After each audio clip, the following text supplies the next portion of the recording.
새정치민주연합 민병두 의원 나와 있습니다. 어서 오십시오.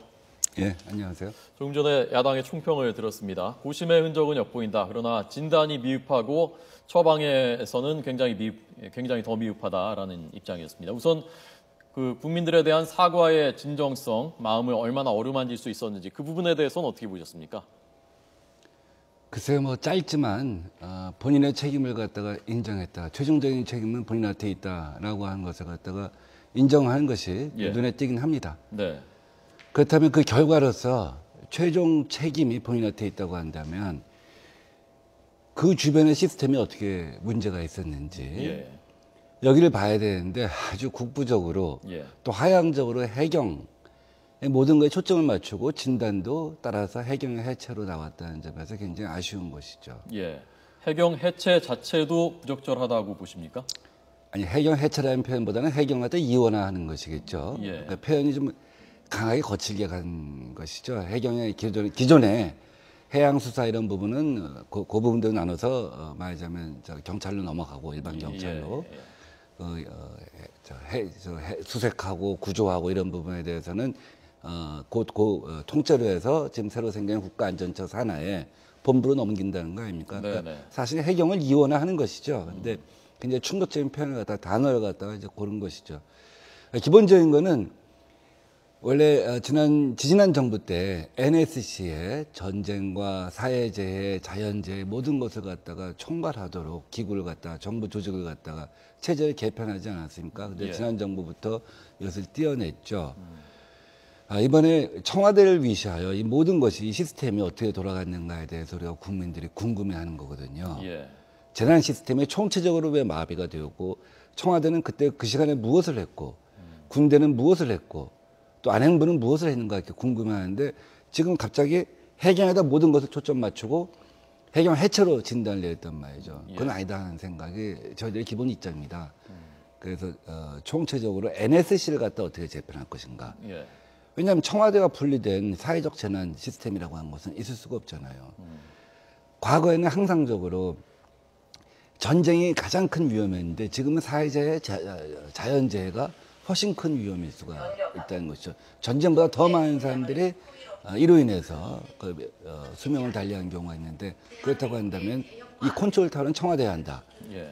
청와대가 왜 그런 컨트롤 타워를 스스로 해쳤고 이번에 그것을 어떻게 복원할 것인가에 대한 얘기가 우선적으로 있었어야 한다는 겁니다. 그 부분에 대한 오늘 그 담화에서 나온 내용은 국가안전처를 신설하겠다. 그래서 거기서 모든 그 재난 관련 업무를 다 총괄하겠다라는 것이거든요. 그것이 청와대로 간다면은 아까 나왔던 김재원 의원께서는 모든 것을 또 청와대가 만기칠람한다라는 비판이 나오지 않겠느냐라는 입장이었거든요. 만기칠람은 대통령 어떤 그 통치 스타일 얘기하는 거고요. 그 1인 군주 체제라고 하죠. 그래서 그것에 대한 인식의 교정 같은 것이 있어야 한다. 가령 이번 사고 전까지만 해도 대통령은 관료공화국을 만들었단 말이에요. 과거에 검찰공화국이라는 말도 있었고 육사공화국이라는 말도 있었는데 관료천국을 만들고 이들한테 규제는 암이라고 하고 원수라고 하면서 이들한테 규제 완화에 선봉에 서라. 그것다 체크하겠다.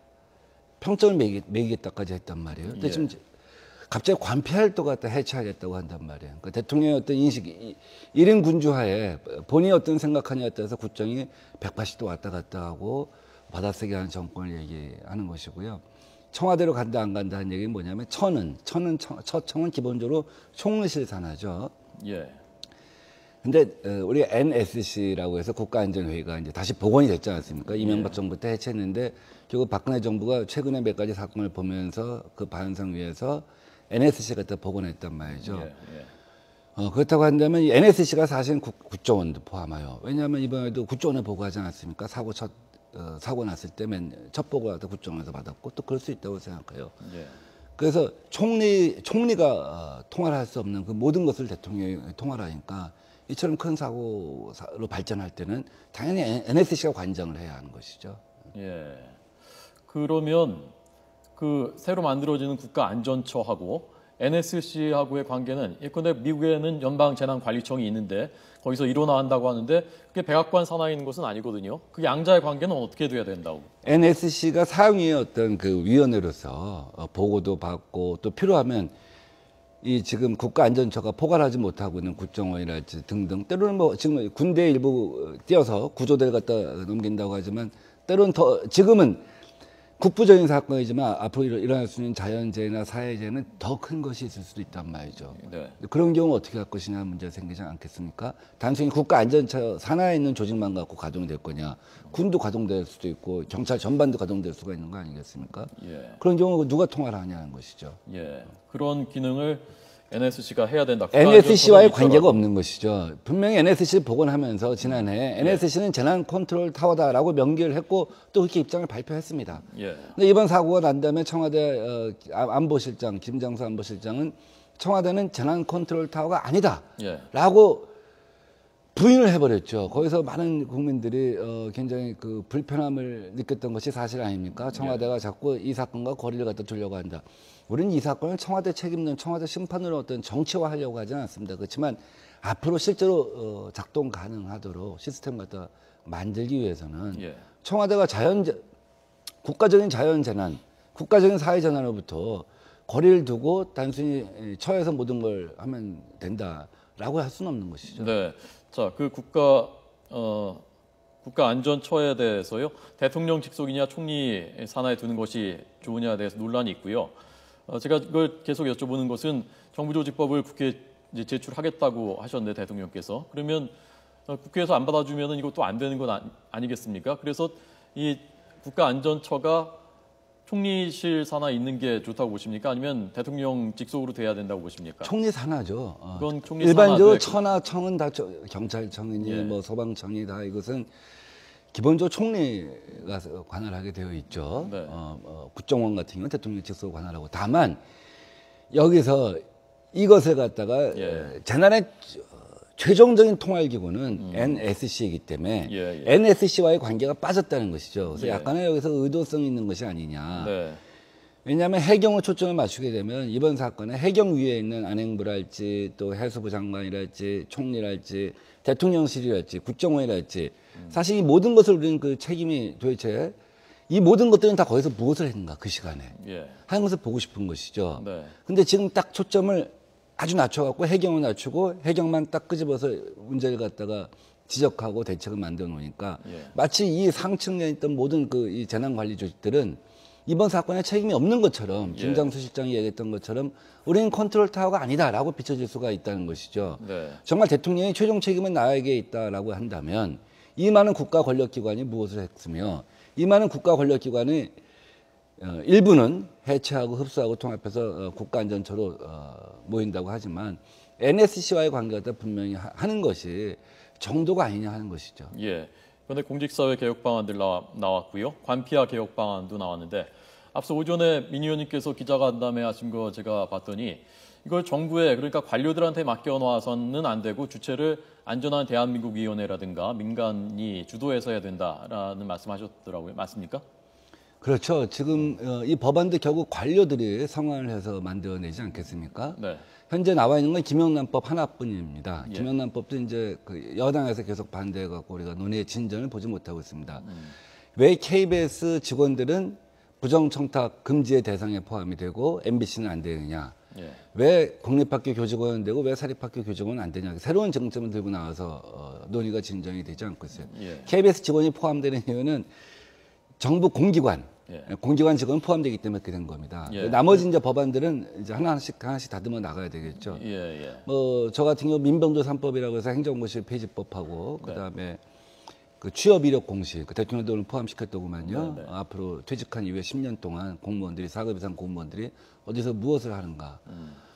또 포함은 안 됐지만 각종 속기록 있지 않습니까? 각종 위원회가 사실은 규제를 완화하고 어떤 유착의 핵심일 수가 있는데 위원회 속기록이 공개 안 돼요. 그런 것들은 이제 법으로 앞으로 성화에 대해서 제출이 되어야겠죠. 예, 전반적인 관피아 개혁하고 공직사회 개혁에 이번에 나온 그 전반적인 방향은 맞다고 보셨습니까?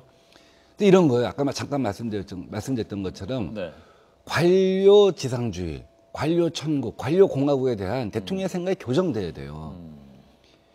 정말 과거와 다르게 장관들을 다 관료 출신으로 구성하다시피 하지 않습니까? 내각을. 관료하다 가장 큰 힘을 실어준 것이 박근혜 대통령이에요. 그리고 대통령이 규제는 암이라고 하면서 그들 보고 규제를 완화하라고 했어요. 말하자면 관업유착을 갖다가 어떻게 보면 그런 분위기를 조성해 준 측면이 있다는 것이죠. 실제로 세월호 사건 10일 전에 예. 여러 가지 규제 완화 조치가 있지 않았습니까? 뭐 선장이 쉬는 동안에는 1등 항해사가 뭐 권한을 갖게 한다든지 규제 완화 조치가 계속 나왔단 말이죠. 그럼 지금 앞으로 세월호 사건 이전에 규제는 암이라고 했던 생각이 잘못됐다. 좋은 규제와 나쁜 규제가 있는 것 같다. 예. 그다음에 관료가 개혁의 중심에 서서는 안 됐다. 관료는 개혁의 대상이어야 한다. 예. 그래서 앞으로 개혁의 중심은 민간과 예. 전문가 예. 이 사람들이 중심에 설 수 있도록 해야겠다. 네. 이런 생각의 표명이 없다는 것이죠. 예. 제가 반론 차원에서 좀 그 말씀을 드리자면 관료라는 게 결국 정부지 않습니까? 그런데 정부가 어쨌건 우리 대한민국의 그 중요한 주체, 중요한 것이 아니라 이제 주체인데 대한민국의 국가의 이제 주체가 정부지 않습니까? 그런데 정부를 다 배제하고 민간과 그 자리를 대체할 사람이 전문가들로 다 대체가 가능한 것인가? 그리고 국회나 민간 뭐 전문가들에 대해서 국민들이 그 사람들한테는 다 맡겨도 되겠다라고 생각을 하는가? 그런 부분에 대해서 다른 생각을 하는 분들도 있을 것 같은데. 뭐 정부를 해체하라는 얘기는 아닙니다. 예, 물론이죠. 정부가 예. 과거에는 정부가 안을 만들죠. 네. 법안을 만들고 국무회에 상정이 되고 법제처에서 심의를 해갖고 이렇게 오죠.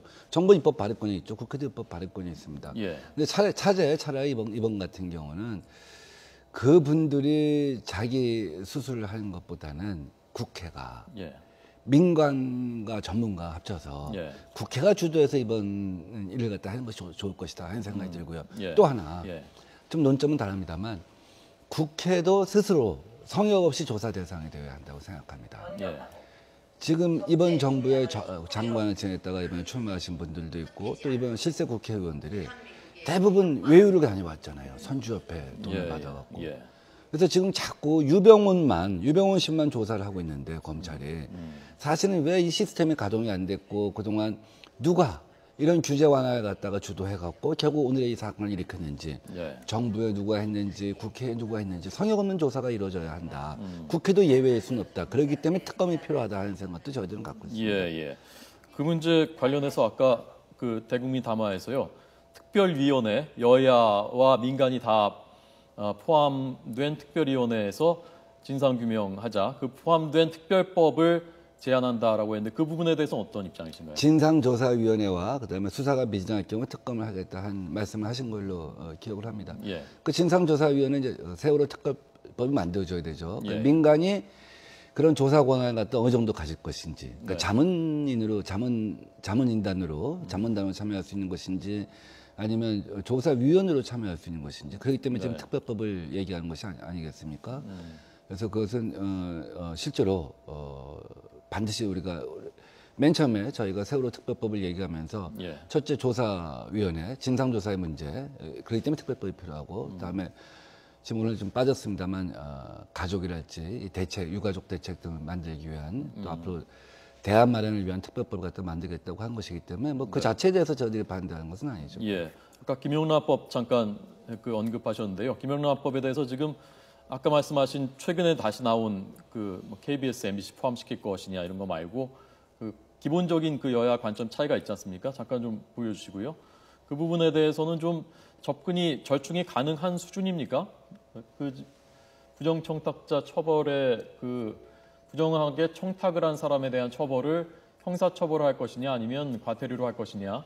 또 하나 있죠. 금품을 받은 공직자를 처벌하는 방안이 여당은 직무 관련성이 있을 경우에는 액수가 얼마가 됐건 무조건 처벌한다. 관련성이 없는 경우에는 받은 돈 2배 이상 과태료만 내고 형사처벌은 안 한다는 거고요. 야당은 직무 관련성이 있든 없든 100만 원 이상을 받으면 형사처벌한다는 건데요. 이 부분은 좀 절충 가능성이 있습니까 지금? 4월 달에 우리 국회 교섭단체 대표연설에서 안철수 대표가 예. 정부 원안대로 관철되길 희망한다. 4월 달 이내에. 그리고 실제로 정부 원안이 많이 수정이 되었고 지금 여당안으로 지금 표시한 거 예. 그것이 아마 수정안이죠. 예. 근데 저희는 그래서 우리가 정부 원안 혹은 그보다 더 강한 안을 제출한 바가 있습니다. 이상민 의원하고 김영주 의원이 제출했습니다. 그래서 예. 저희는 두 의원 안을 갖다 기초로 해서 논의할 생각입니다. 예. 그러니까 좀 얘기가 잘 될 것 같습니까? 이 빨리 좀 돼야 되니까요. 이게 어쨌건 그것도 지금 한참 됐지 않습니까? 김영란 전 정부 권익위원장이 지금 제출했었던 건데 지금 아직도 안 되고 있으니까요. 예, 제출했는데 정부에서 이제 그 수정을 하는 과정에서 몇 개월이 걸렸고요. 그래서 예. 작년 하반기에 제출이 됐죠. 네. 그 이후에 다른 법률에 밀려갖고 논의가 안 됐는데 올해 2월부터 우리가 이 문제가 더 집중적으로 좀 상정을 해갖고 토론을 하자 하는 주장을 해왔습니다. 네. 아마 6월 달에는 무슨 일이 있어도 통과돼야 하지 않을까. 다른 법을 다 제껴놓고 이 법 하나만 넣고 씨름을 해서라도 예. 반드시 처리를 하겠다 하는 것이 새정치연합의 입장입니다. 예, 부탁드리겠습니다. 개각 곧 준비를 한다고 합니다. 본격적으로 개각의 폭 그리고 총리는 이런 사람이어야 되겠다라는 입장 어떤 것입니까, 야당 입장은? 그래서 이것을 좀 선거화, 정치 일정화하면 안 되겠다는 생각을 해요. 예. 저희는 초정파적 협력을 하겠다는 입장을 가져왔고 지금 세월호 사건이 30 며칠 동안 사실 진상 규명을 위해서 또 사고 수습을 위해서 우리가 때로는 침묵하고 때로는 지원할 것은 지원해왔다고 생각합니다. 근데 지금 정치 일정, 대통령 어떤 정치 일정을 보면 오늘 대국민 담화하고 UAE 갔다 오고 그다음에 개각에 대한 입장을 얘기하고 하는 것이 마치 이 공식 선거 운동 어떤 시작을 전후해서 일정을 갖다 쫙쫙 이렇게 앞뒤로 맞춰놓은 그런 느낌이 좀 많이 듭니다. 그렇게 정치화하면 반드시 역풍을 맞을 것이라고 생각하고요. 개각은 오늘 뭐 내용만 봐갖고는 마치 대수부하고 안행부만 교정하면 될 것처럼 비춰질 수도 있겠습니다만 실제로 뭐 총리가 사퇴한 것은 전면 개각 수준을 얘기하는 것이 아닌가. 그래서 일단 개각은 역사 지방선거 이후에 하는 것이 맞을 거다 이렇게 보고 있습니다. 예, 지방선거 후에 김한길 대표가 이제 몇 분 있으면 기자회견 하신다면서 대국민 담화에 대해서 어떤 얘기 말씀하십니까? 뭐 기본적으로 초정파적 협력을 갖다가 해왔고 앞으로도 그렇게 하겠다 한 말씀을 하실 거고요. 네. 책임 소재를 갖다가 분명히 하고 또 그러기 위해서는 그것만이 실제로는 근본적인 대책이 나올 수 있을 것이다 하는 얘기. 또 뭐 성역 없는 조사도 말씀하실 것 같습니다. 그다음에 대통령 담화문에는 빠져 있는 그 유가족 대책하고 그다음에 지금 실종자 수습하는 문제, 구조하는 문제 이 문제도 언급될 것 같습니다. 알겠습니다. 새정치민주연합 민병두 의원에게 들었습니다. 고맙습니다.